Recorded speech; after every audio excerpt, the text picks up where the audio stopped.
Every mechanic has a story they'll never forget. A moment burned into memory when the line between control and chaos becomes razor thin. When a routine test turns into something no one could have predicted. On this day, in this shop, that moment arrived for us. I'm a heavy-duty diesel mechanic, and the truck we were repairing wasn't an ordinary unit. This was a machine built for municipal sewer operations, a powerful combination of a high-caliber vacuum system and a 3,000 PSI high-pressure water line. To the untrained eye, it looks like just another work truck. But anyone who works around these systems knows, one wrong move, and it can become something far more dangerous. It started like every other day. The team checked the fittings, inspected the valves, and prepped the system to test a repair on the pressure line. Nothing unusual, nothing alarming.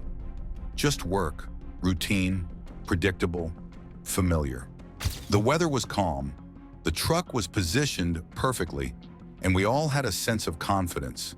This wasn't our first repair, not even our 50th, but sometimes danger is silent. Sometimes it doesn't announce itself. We began the test at a low PSI. Everything looked normal. Steady readings, no leaks, no vibration. Then one of the men called out, "Turn up the pressure!" He wanted to see how the repair held under full operating load, so the valve was adjusted. The gauge responded immediately.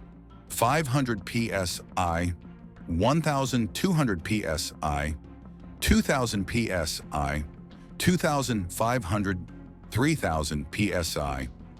At that level, the water jet has the force to carve through tree roots, concrete deposits, even cut skin instantly. It's not a tool, it's a controlled explosion in hose form. But in the next second, the word controlled disappeared. The operator gripping the hose suddenly struggled. His stance shifted, his shoulders jerked.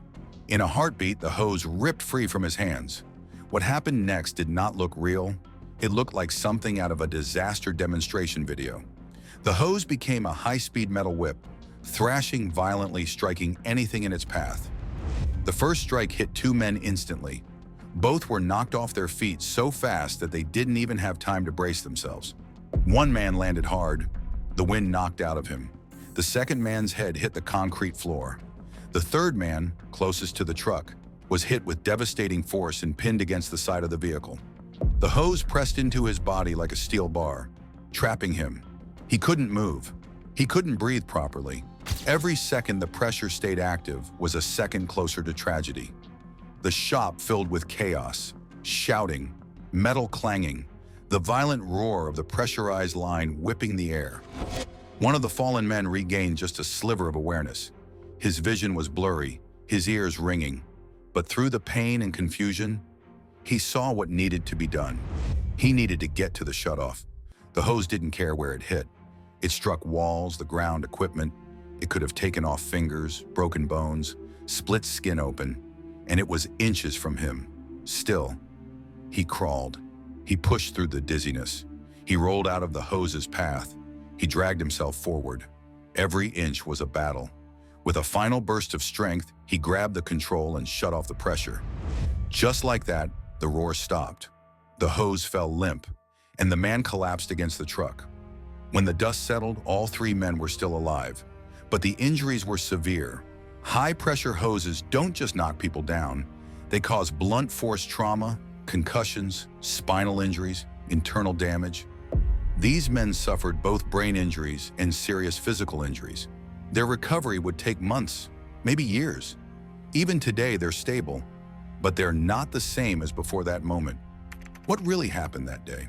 People often imagine mechanical accidents as the result of neglect or clear mistakes, but the truth is far more unsettling. Sometimes everything seems fine until it isn't.